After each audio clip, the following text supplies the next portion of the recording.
Demek ki o fincanlar o içi gibi. Bak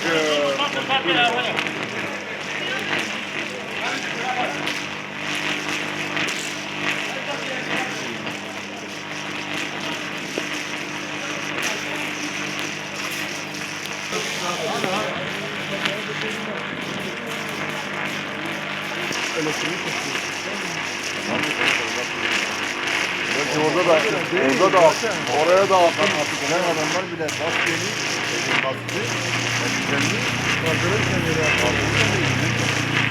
İlk yapmış sıkıntı yok, ortamı kesiyor.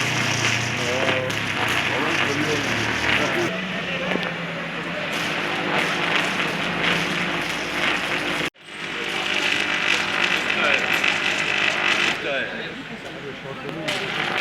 O sadece buraya giren etini kesiyor. Oradan giren. Bunların ellememesi lazım.